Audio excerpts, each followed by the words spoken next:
Silav roj baş, var baş. Man nûçe me amedekirine dixwazim ji we re pêşkêş bikim. Meseleya Gulistan Do ku meseleyekî 6-7 salan e, gelekî dirêj bû.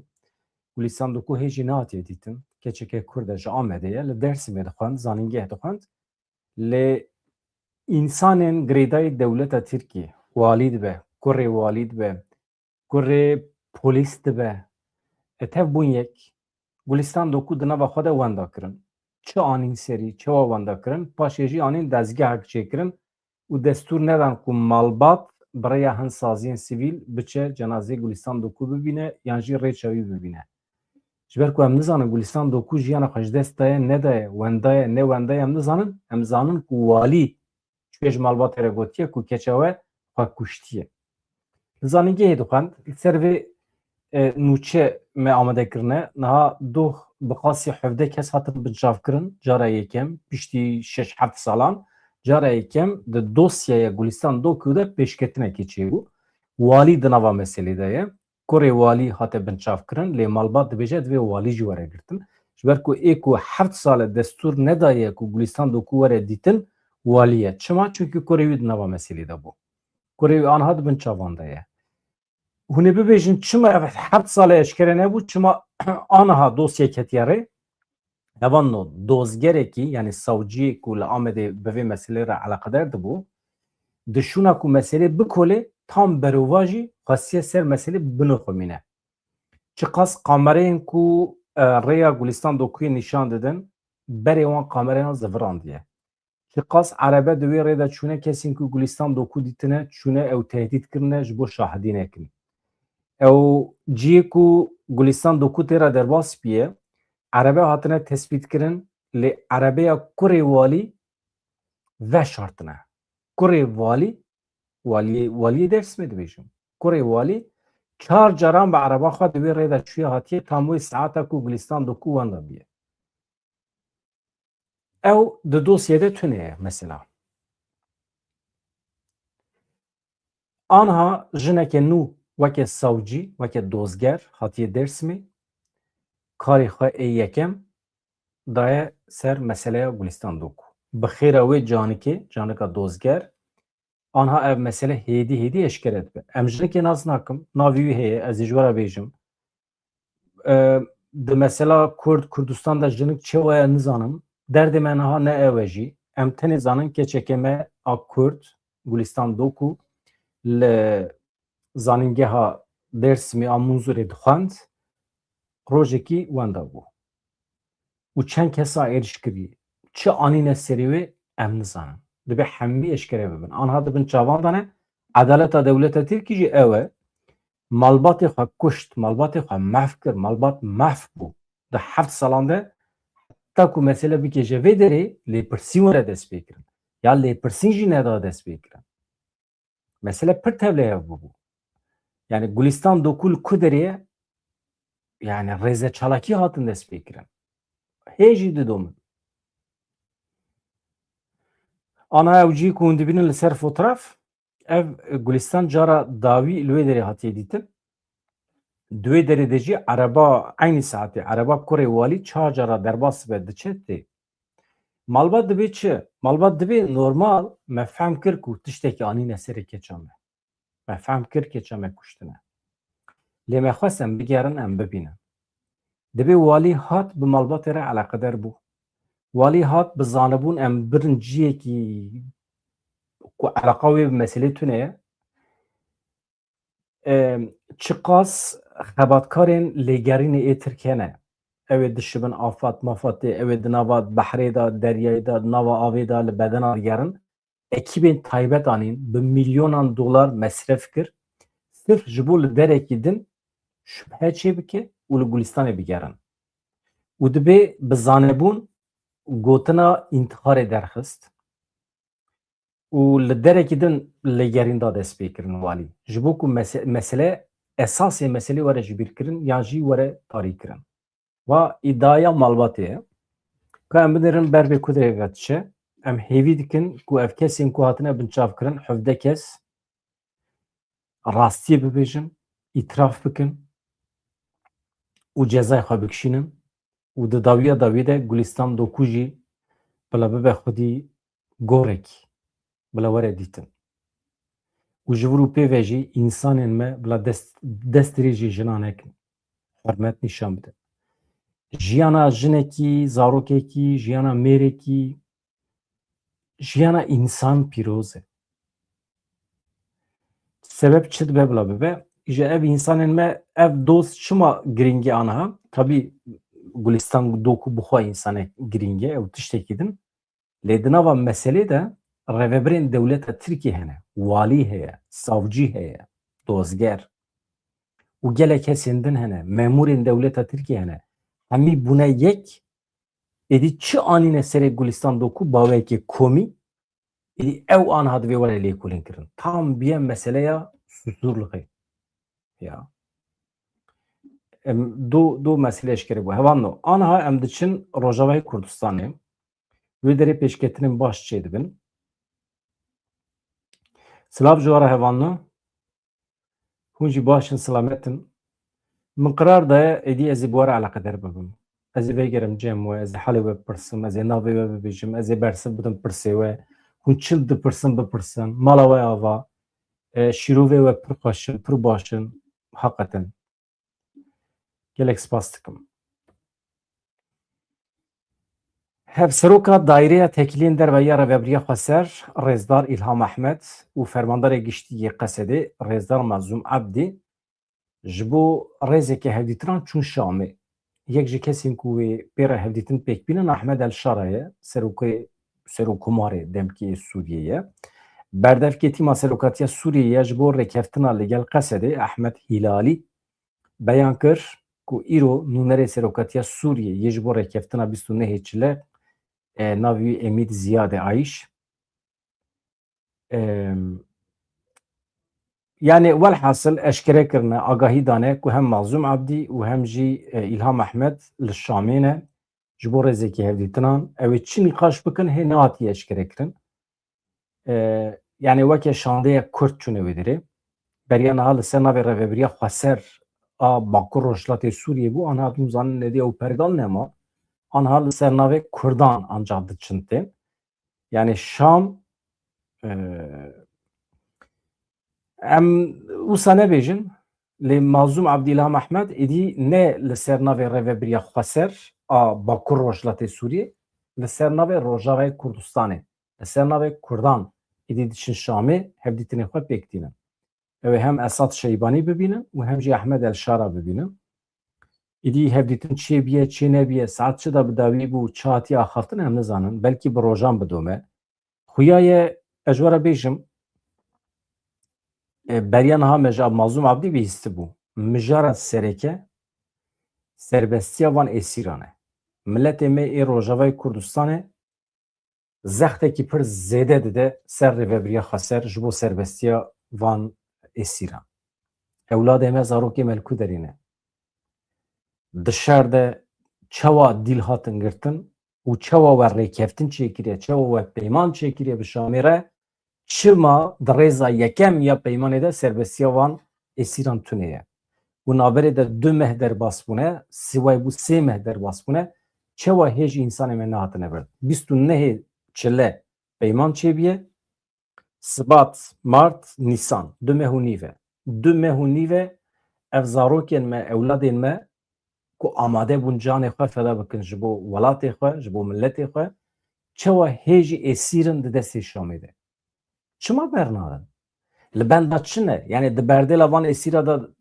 Şam çi Kurda dixwaze yani çi heye di destê Kurdan êdî dewrê Şamê bikin çi maye em dewr bikin teslim bikin heta ku wan êsîrê me serbest berde ew xwasa bêhurmetî dibe li hember milletekî ji ber vê milletê me êdî tijî biye hatiye heta berdev em dibînin em milletê me godar dikin em hevpeyvînên wan dixwînin daxifin di televîzyonan da milletê me êdî tijî biye Mazlûm Ebdî İlham Ehmed hem ji bo vê meselê çûne Şamê acîlen divê hal bike hem jî mesela perwerdeyiya Kurdî aniha tam dema perwerdeyî ye zarokê me naçin mekteba tiştek wisa dibe û hem jî vegera koçberan ev sê tiştên giring in hevanna vegera İnsanın mecbu serikani, devlet Türkiye bir serikani Afrin'e tamamı derkeve.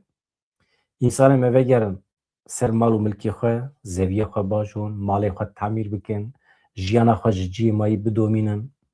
Dewleta Sûriyê wextê ku bütçe bi dest bixe, êdî bütçeya xwe ji ku derê bi dest dixe? Ji Erebistana Suedî, ji Tirkiye, perê Tirkiye tune bi dest Sûriye? Êdî tazminat dibe were dayîn. Yani Kurdên me ê serêkaniyê ê Efrînê divê bi perê Sûriyê van malê xwe temîr bikin, di ber çavara derbas bikin. Veya mühim e. Tazminat. Binerin İran jî tazminat dixwaze. Ana nûçeyekê ji we re dibêjim, İran tazminat dixwaze. 207 milyar dolar dibe zerara me çêbiye. İsrail û Amerîka mecbûrin vê perê me bidin. Ji xwe êrişê xwe divê bidin seknandin. Ve evî şûsa ême zirar dan me Efrîn û serêkaniyê û her derê bi milyaran dolar zirar dan me, mal û milkê me desteser kirin, zeytûnê me dizîn, her tiştê me dizîne. Anha jî ser de jî me rehet bernadin. Ya tiştek wisa dibe ya. Hakikaten dibe Kurd serî rakin. Hakikaten serî rakin. İnsan ji bo rûmeta xwe heye ya. Merov serî raneke, merov gav bi gav dikeve. Ji ber vê di vê çarçovê de Mazlûm Abdî ji bo van her sê tiştan li Şamê ye. Vegera koçberan, mesela perwerdegî û serbestiya esîran. Van ev her sê tiştên esas in. Êdin êdî dikeve mesela aborî û qas qismekî pere were Rojava ji bo merov rêyê xwe temîr bike, ji bo merov şaredariya xwe bi rêk û pêk bike. Hûn dibînin rêyên başûrê Rojavayê Kurdistanê berbat. Di nava çemûrê heriyê de ne. Baran dibare hem her der dixitime. Wê rojê çawa ya? Kolanên Hesekê, kolanên Qamişlo, Amûdê, merov nikare te bimeşe ya. Hemî çemûr in. Ez bi xwe neçûme. Hûn ê bijin çawa diaxivê. Tamam dîmen nîşana. Wallahi min şerf kir ez wan dîmena nîşanê we bidim. Ya herî davê navê yani. Yani ew perî ku ew qas ji bo meselê din xerç kirin, ji bo reqa û dêre zorê û ew qasan mesref kirin wan dera, eger bidana Rojavayê Kurdistanê niha bibû weke belkî bibû weke Hewlêr, weke Dubai, weke Parîs, weke Almanya. Çi zanim weke ku dibe be. Yani îcab nake em bajarê xelkê weke numune nîşan bidin. Lê pêşketin çê dibû.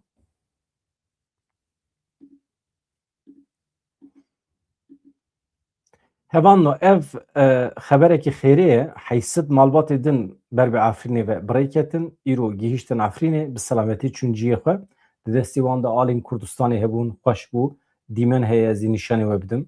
Heysid malbatên koçber yên Efrînî ji herêma Cizîrê Rojavayê Kurdistanê ber bi bajarê xwe Efrînê ve ketin rê çûn wê derê peymana 29 çi lebû di navbera Qesedê û hikûmeta Demîkiya Sûriyê de di wê çarçovê de îro karwanekên nû ya Efrîniyan çûn bajarê xwe karwan ji heştê malbatan pêk tê heysid malbat. Yani her malbatekî ji hûn 4 kesa hesab bikin 4-5 kesan dike bi qasî 4000 însan ne xirab e. Baş e kêmelê baş e em hêvî dikin herkes vegere ev karwanê sêyem e vegeriya Efrînê heta niha bi giştî 600 malbatên Efrînî vegeriyan. Beriya niha jî karwanê yekem 400 malbat bû, karwanê duyem 200, aniha jî em çûn heysidî. Veya tiştekî pir baş e hevanna. Em li van dîmena temaşe bikin.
Yani wisa devam dike insan elbet hem gini û kêfxweşî di nava hevda ye. Ez nabêjim însan em ê kêfxweş in. Çünkü me pir tişwanda kirin. Ruhiyeta me tevle hev bûye. Merov nezane kêfxweş bibe, merov nezane xemgîn bibe. İnsanê me mirovê xwe wenda kir, dêw bavê xwe wenda kirin, tonkî yetîmê me hene. Em derbasî mijmijerekî din bibin. Li ser xêrê be. İnsanê me bila vegerin.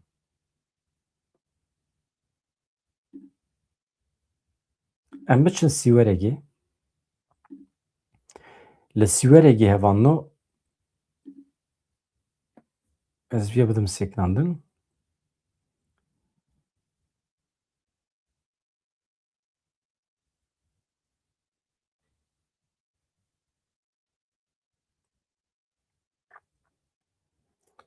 Na,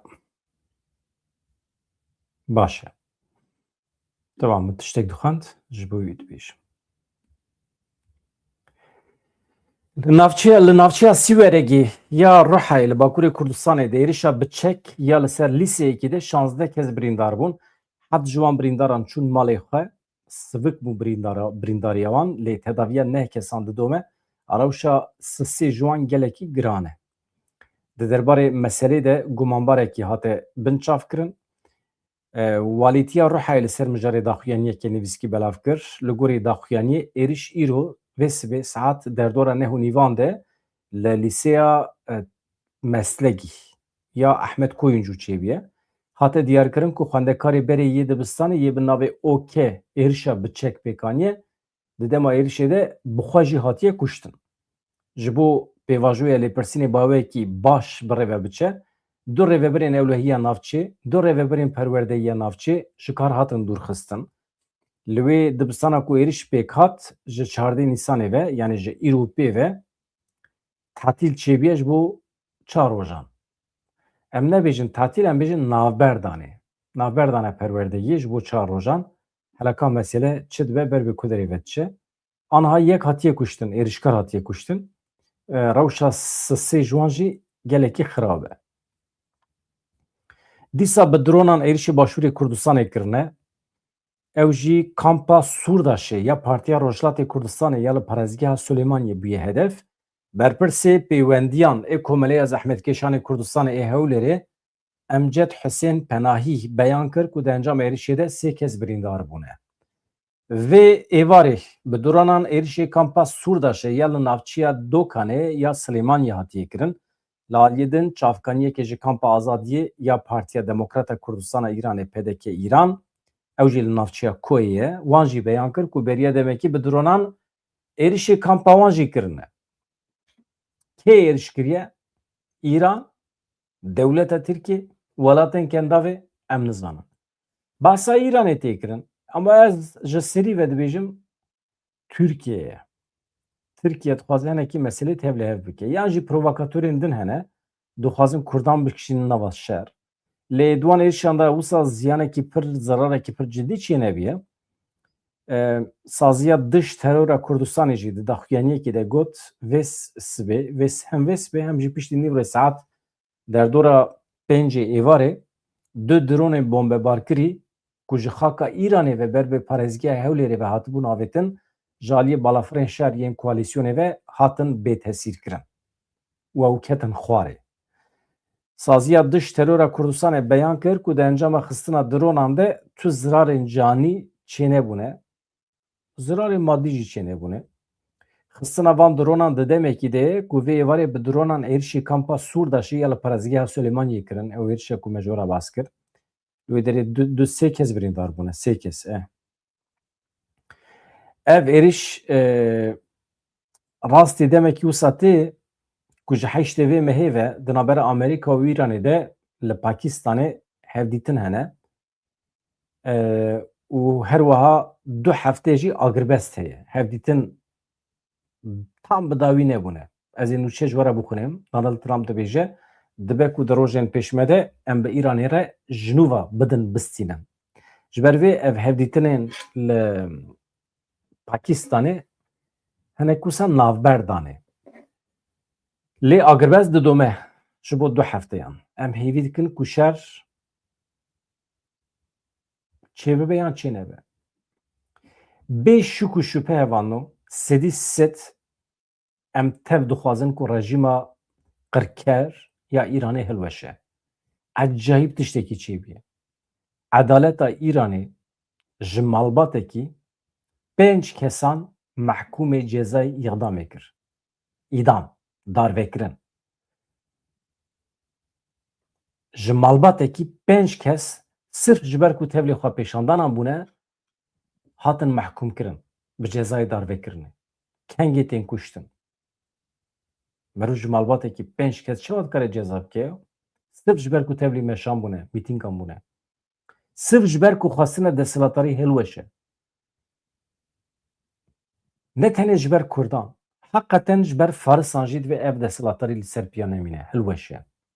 Heyfe insan gunene ya. Zirarên êrişên li ser İranê bi qasî 207 milyar dolar e. Kî dibêje? Berdevka hikûmeta İranê Fatîme Mohaceranî dibêje.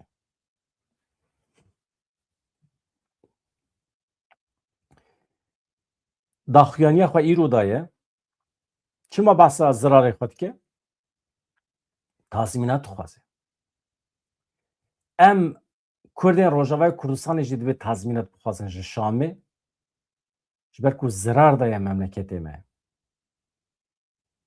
Li gorî texmînên destpêkê dibe zirarên ku ji ber êrişên Amerîka û İsraîlê li ser İranê çêbûne derdora 207 milyar dolarî ye. Texmîna me wisa ye. Lêkolîn dido min. Rayedara İranî dibêje yek ji mijarên ku yani şandeya me ya danûstandinan an müzakereyan di hevdîtinên li İslamabadê de li Pakistanê li ser sekînî yani mijara sereke ku heyeta me li Pakistanê li ser sekînî nîqaş kir bi Amerîkyan re mijara tazmînata şer e. Divê ev tazmînat li İranê were vegerandin. Ya yek ji wan xalên serekê ye. Ême merex dikim di hevdîtinên me ê Rojavayê Kurdistanê de ev hat rojevê gelo. Ez dibêjim merû îsrar bike. Na ev rejîma İranê muheqqaq divê hilweşe. Muheqqaq. Binêrin. Dewleta İranê yek jê jin bi giştî 5 kesên ji aynî malbatî ji ber ku tevlî xwe pêşandanê li İranê bûne cezayê darvekirinê li wan birî. Kîne ev kes navê wan ji wara bêjim ji bo bilekî bikeve qeyda. Em ji bo yani bila hêvî dikim ev ceza were betal kirin. Hêvî dikim qada navnetewî bikeve dewrê. Donald Trump divê bikeve dewrê. Weke şert dayne pêşiya İranê. Heqeten ya Donald Trump çima weke şert danayne pêşiya İranê di müzakereyên li Pakistanê de? Ji bo îtibara wî jî baş e. Bila bibêje di dema Agirbestê de û piştî şer divê hûn ceza îdamê rakin. İnsanên ku li dijî rejîmê derdikeve divê tên darvekirin. Bi tu şeklekî kîjan suç dibe bila bibe. İnsan divê tên kuştin ji aliyê dewletê de. Hele edalet nikare insana bikuje ya. Tiştekî wisa çawa mümkün e ya. Navê wan ev e. Bîta Hîmedî. Hevjînê wê Muhammed Reza Mecidî. Birayê wê Emîr Hîmetî. Behrûz Zemanî. Kuroş Zemanî Nejat. Li hemiyan cezayê darvekirinê hatiye birîn. Girtî di dema lêpirsînê de ji bo wergirtina îtirafên bi darê zorê dibin zextên giran ên fîzîkî derûnî de hatine hiştin. Hem ji aliyê ruhî ve hem ji aliyê fîzîkî ve îşkence li wan hatiye kirin. Di tevahiya pêvajoya dadgehkirê mehkemekirinê de ji mafê awqat jî bêpar hatine hiştin. Yani awqatekî serbixwe were tevlî mehkeme wan bibe. Mecbûr mane belkî bi tevî awqatê dewletê bikevîne. Ew dixwazin yekê serbixwe hebe. Niha ev şêwazê mehkemekirinê wekî binpêkirinekê eşkere ya mafê mirovan e. Yasayên navnetewî binpê dike. Divê derê dîsa em dikarin bêjin ya aş çûye em çi pê çemçeqûnê ketin. Ya dewleta İranê ji binî ve divê hilweşe. Tu tiştekî wê rastûnekî li gorî yasayê navnetewî ters tevdigere. Berovajî yasayê navnetewî tevdigere. Bi tu aliyê xwe rast tev nagerekî. Donald Trump dibêje bi Îranê re dibe ku em ji nû ve dest bi müzakereyan bikin. Ev tiştekî baş e, lê şertê rakirina îdamê meriv çawa bîne bîra Donald Trump ya? Dengê me jî naçî. Nizanim. Dîplomasiya me Kurdan jî tune ye. Divê em dengê xwe bigînin Donald Trump. Hakikaten mirovê me ê Kurd jî dikarin. Partiyê me ê Rojhilatê Kurdistanê eger dengê me diçe wan ji kerema xwe re yani rica me ji we ew e di hemî hevdîtinan de wekî şertê yekem rakirina cezayê darvekirinê. Yani beriya her mafî. Hatta di mesela Kurd û Kurdistanê de bi qasî xwesîrî mühîm e. Ew ê ceza rakin.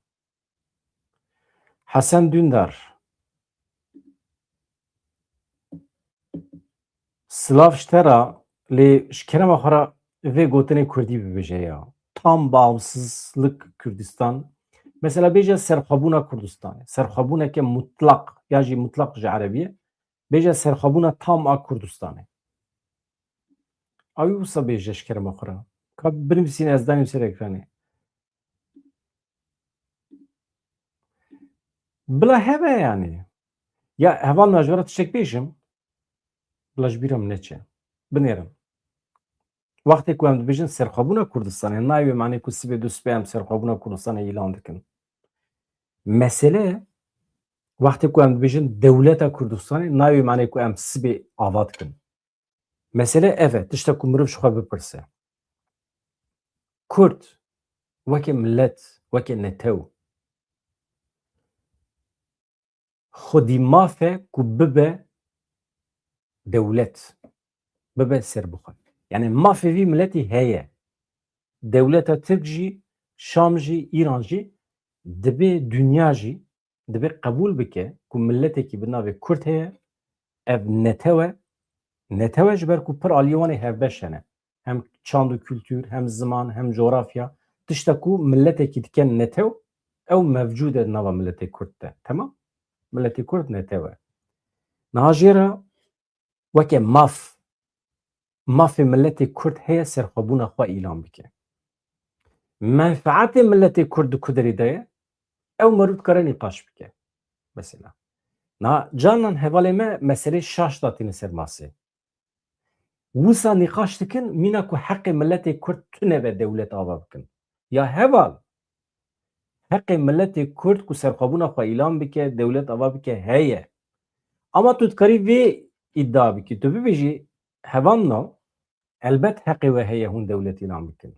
Heqê we heye hûn bi serê xwe bin. Lê menfaeta we bi dewleta Tirkiye re ye.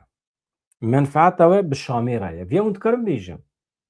Em di wê qenaetê de ne ku pêşveroja milletê Kurd li cem dewleta Tirkiye baştir e. Mesela vê îdia bikin vê bibêjin problem tune ye. Ama nebêjin heqê milletê Kurd û serxwebûnê tune ye. Wî nebêjin. Ji ber ku veya dikeve qeyda merû nikare ji vî barî xilas be. Sibê yek radibe zarokekî tiştekî dipirse ya. Yani heqê milletê Kurd çima tune dewlet çê bike? Heq ez bata maf dikim ya. Wê demê tu bibêjî tabî ki heqî wê ye. Tema nabêje. Ama faydaya milletê Kurd di ku derê de ye ew mirov dikare nîqaş bike elbet. Yani belkî fayda me li cem Amerîkayê ye. Belkî fayda me li cem Swîsrê ye. Belkî fayda me di întiharê de ye. Di xwekuştinê de ye. Ew meselekî din e. Fayda me di ku derê de ew mirov dikare nîqaş bike. Ama heqê milletê Kurd û dewletbûn heye. Xilas.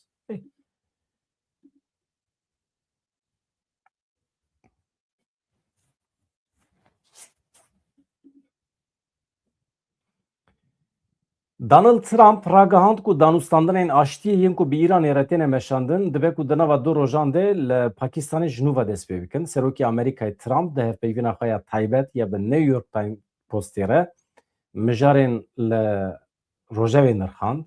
ji bo qedandina şerê ku heft heftene didome peyamên girîng dan, Trump di destpêka hevpeyvînê de got danûstandin hinekî hêdî dimeşin. Dibe ku rûniştina duyem ya hevdîtinên rast li Ewropayê bidomin. Welatekî nû dixwazin eyar bikin. Çûna Pakistanê de. Trump piştî saetekî daxuyaniyekê din da eşkere kir ku Pakistan dîsa di rêza pêş de ye. Dibe ku hevdîtin dîsa biçin İslamabadê.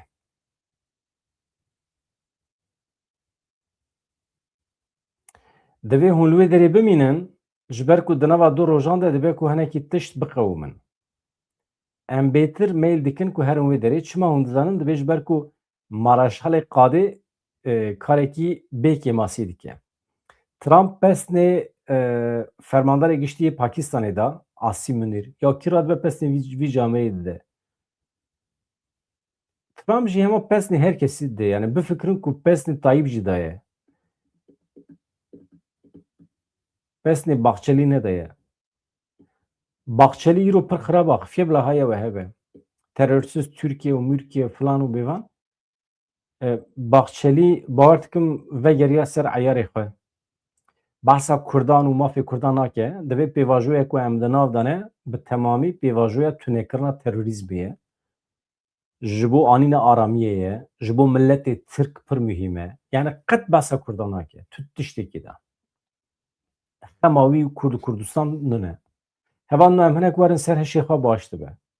Em hinekî bikevin nava atmosfera kurdayetî baş dibe. Heta netewî dermanê me ye.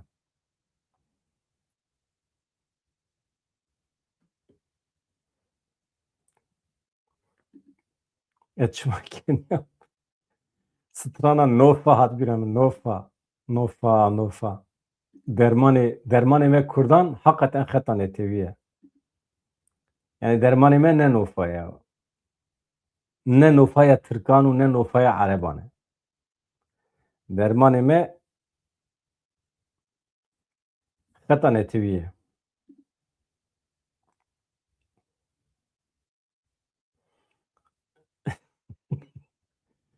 Çi?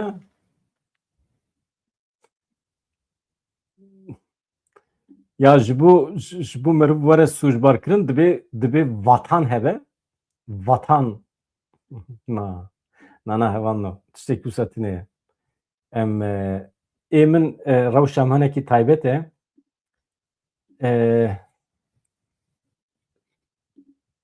Yani mala wan ava ez ji alî hevalê xwe ve têm hezkirin. Problem tune ye. Na. Hûn strana nofa zanin ne? Hevan no. Çi eleqet danin Trump û nofa bihev heye ya. Hemî tevlî hebû. Dibêje welhasıl ji vir û pê ve hevdîtin dibe ku dest pê bikin. Li ser pirsa gelo Tirkiye wekî îstasyonekê hatiye fikirîn yan na, Trump dibêje na. Em li ser Tirkiye nefikirîne yani. Hevdîtin mevdîtin li Tirkiye çê nabin. Ez dede behsa Trump nekim hevalno di rojên pêşme de wê çê bibe. Niha em werin ser mesela Gulistanê. Mesela Gulistanê pir muhîm e. Meselekî ciddî ye. Nûçeyekê heye di vî warî de ez dixwazim hema bi we re parve bikim.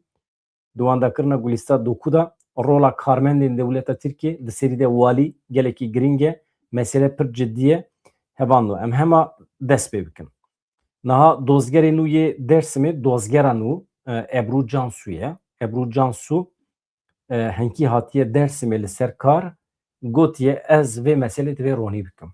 Lêkolîn kiriye, çûye, dîtiye, çi bibîne? Hemî kamereyên ku cara dawî Gulistan tê re meşiya ye, cî ku lê wenda bî ye hemî hatine jêbirin, hatine sîlkirin û berê kamereyan zivirandine. Doküman, belge, îspat, delîl çi hene hemî wenda kirine.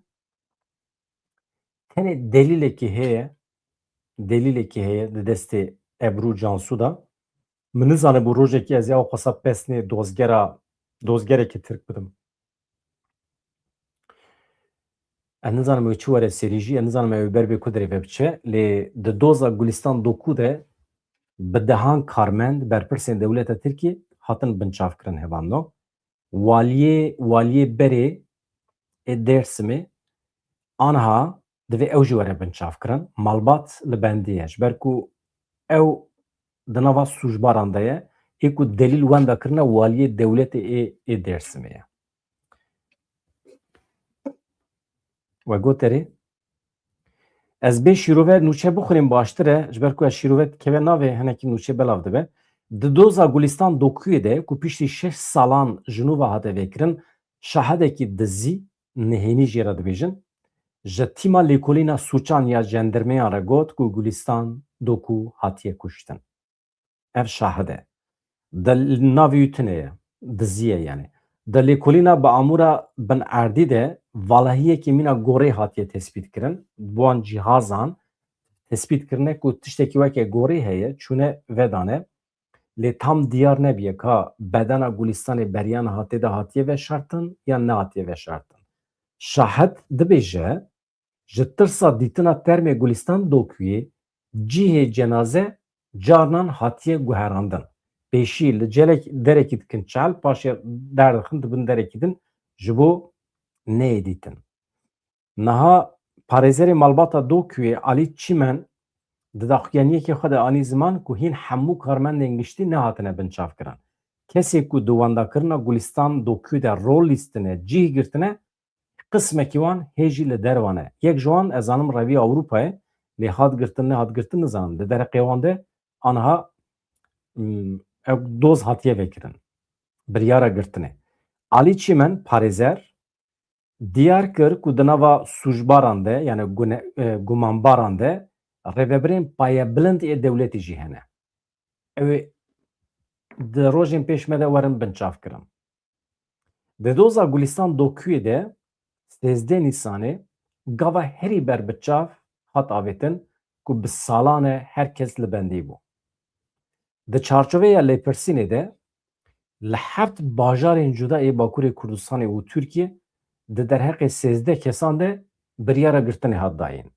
Di qonaxa yekem de hate beyankirin ku 11 kes hatine binçavkirin lê di nava rojê de ev hejmar derket 12. Di nava kesên binçavkirinê de kî hene hevan da? Kesên hatine binçavkirin ji were bêjim. Mustafa Türkay Sonel Kurê waliyê Dêrsimê ye. Tuncay Sonel. Ama herkes li bendê ye Tuncay Sonel bi xwe jî were girtin îfade bide. 6 salan çawa hewl daye meselê tarî bike. Kesê ku Gulistan Dokuyê herî dawî pêra hevaltî kiribû. Çapemeniya Tirk dibêje heskiriyê wî. Tiştekî wisa tune ye. Wana tev tecavuzkar. Wana bi keçê me dilîzin, bi însanê me dilîzin, paşê berditin. Eger keçik dengê xwe bike, awisa aqubetekê tînin serî. Ya.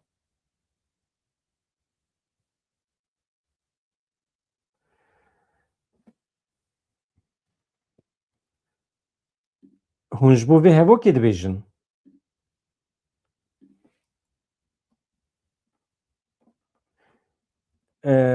Em bêjin dikuştin ya.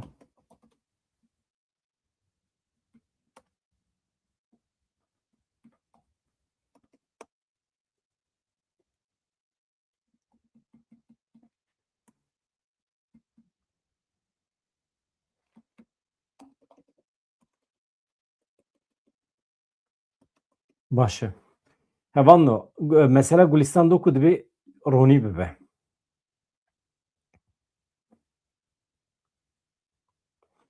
Dayika ew ê ku hatibû girtin, ew ê ku qaşo çapemeniya Tirk dibêje heskiriyê wî lê ez dibêjim tecavuzkar.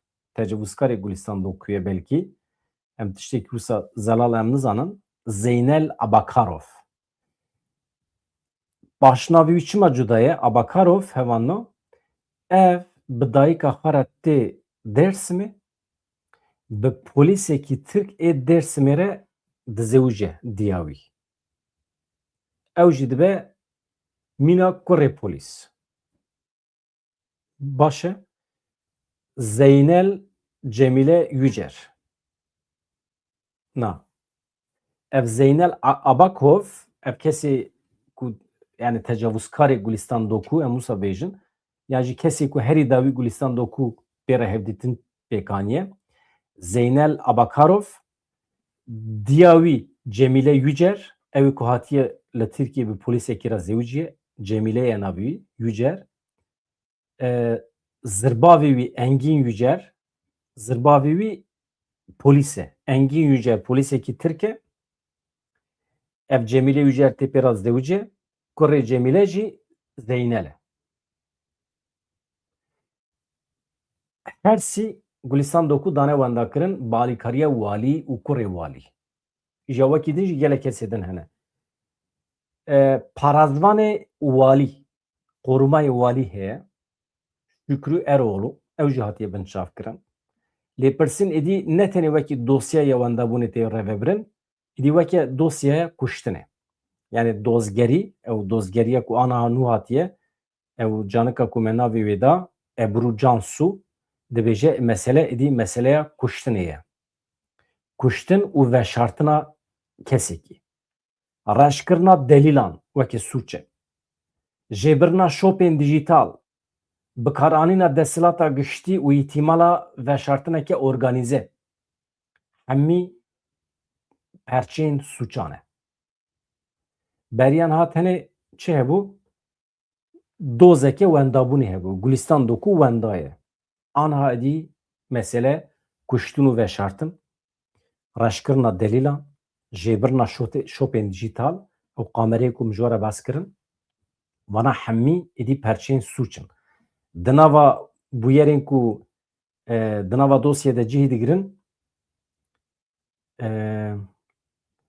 bi qasî 700 saet qeydên nû yê kamerayê hene, qeydên HTSê hene, lêkolîna daneyên berê yên telefonê, raporên nû yên teknîkî hene, vegotinên şahidên veşartî cihê digirin. Di nava delîlan de.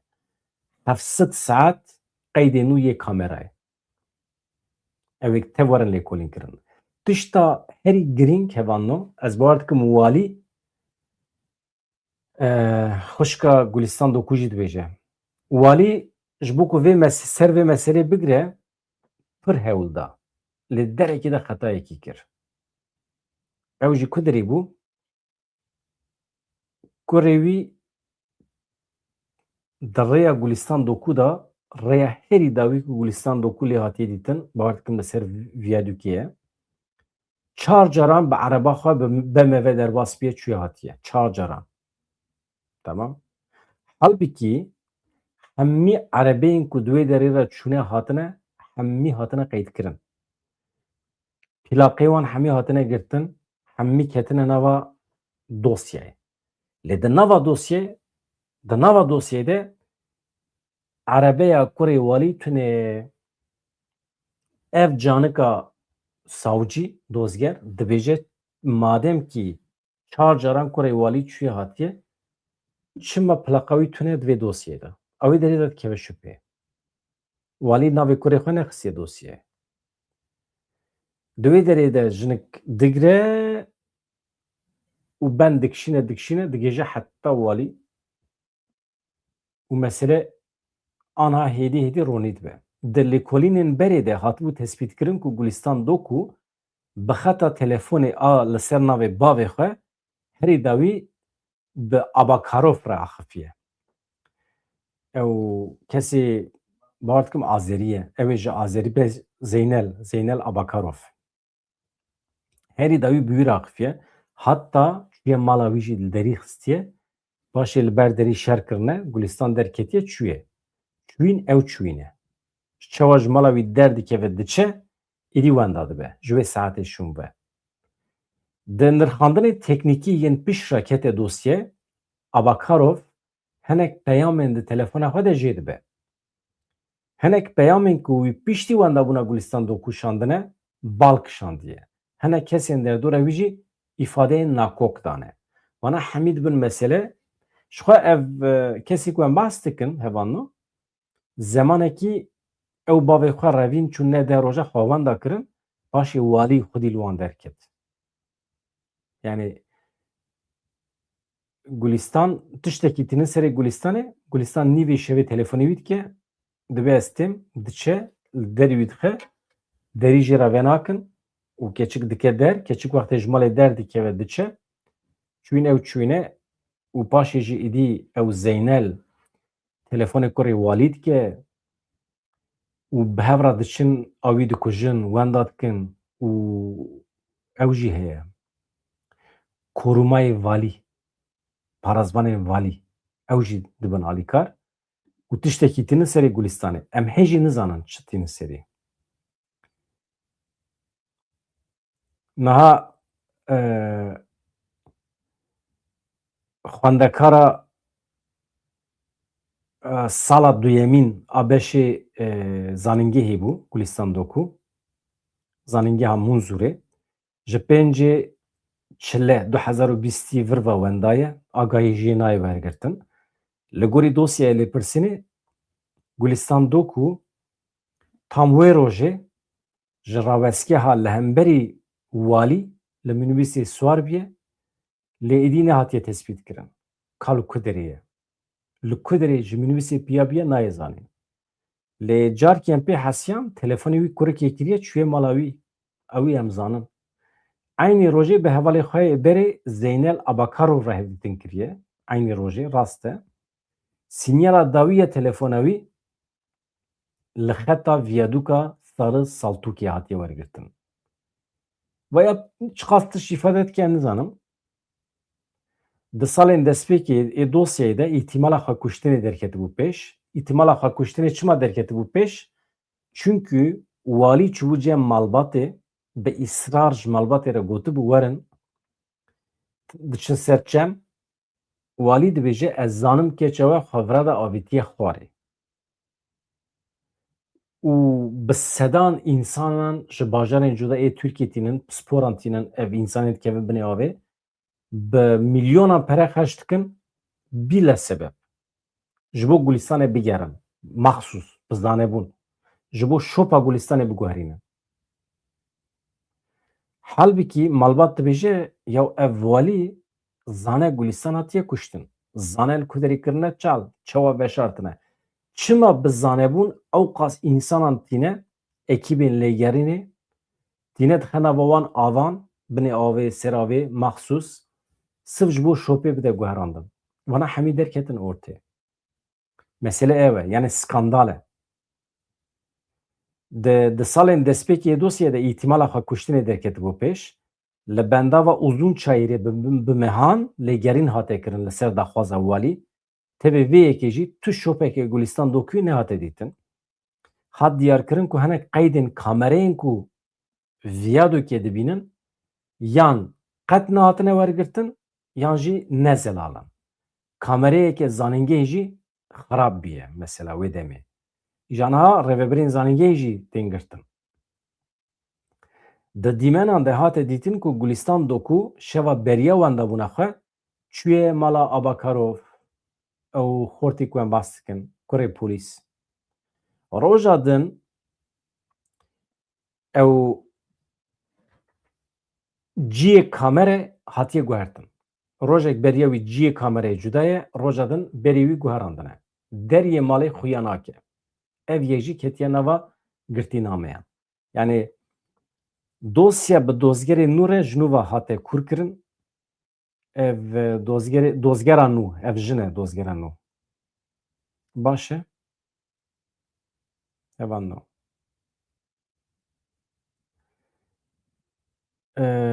Kesê ku hatine girtin ez naveyan bibêjim la bikeve qeyda. Zeynel Abakarov hatiye binçavkirin. Engin Yücar, zirbavê Zeynel e. Ew ê polîsê berê. Cemile Yücer, dayîka Zeynel e. Uğurcan Açıkgöz, hevalê Mustafa Turkay Sonel e. Erdoğan Elaldi, kesê ku wê demê li îdareya taybet ya walîtiya Dêrsimê dixebitî. Mustafa Turkay Sonel, ew jî kurê walî ye. Gökhan Ertok, polîsê berê yê ji kar hatiye avêtine. Kesê ku di pêvajoya lêpirsînê de tekîliya wî bi walî û parêzvanê wî re hebûye. Savaş Gültürk, Karmendê berpirsiyerê kamerayane li zanîngeha Munzurê. Süleyman Önal, Karmendê berpirsiyerê kamerayane li zanîngeha Munzurê. Celal Altaş, Nurşen Arıkan, Şükrü Eroğlu, Parêzvanê Waliyê, Walî Tuncay Sonel. Ew niha li derekî din wezîfedar e. Ew jî divê were binçavkirin, millet li bendê ye. Niha awqatê malbatê Alî Çîmen dibêje kesên ku tevlî bû yerê bûne hatine binçavkirin bi tometa kuştina mirovan û wendakirina mirovan. Pêla desteserkirinê wê bidome. Karmendên giştî yên payebilên hên nehatine desteserkirin. İhtimal heye ku ew jî werin binçavkirin. Esas dibe berpirsên yani rayedarên payebilind ku divê meselê de tiliya wan heye hê li dervan e, hê tam nehatine girtin. Em dixwazin beriya ku kujer birevin derveyê welêt demil dest pêla duyemîn ya binçavkirinê were dest pê kirin, dibêje awqat. Îjaka hûn çi dibêjin? Meseleyekî dramatîk e ev mesela Gulistan Doku em ê bişopînin ka heta kudirê diçe.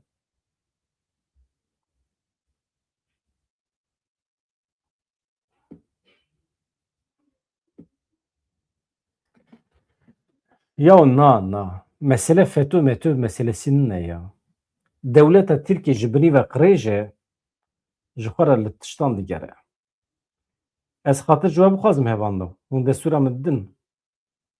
Ez soz didim we rojekî din em ji xwe re wextê hinekî xeber kêm bin, agahî kêm bin nûçe em hinek sohbet bikin. Dihadê bi xatirê we silav rêz hevanda.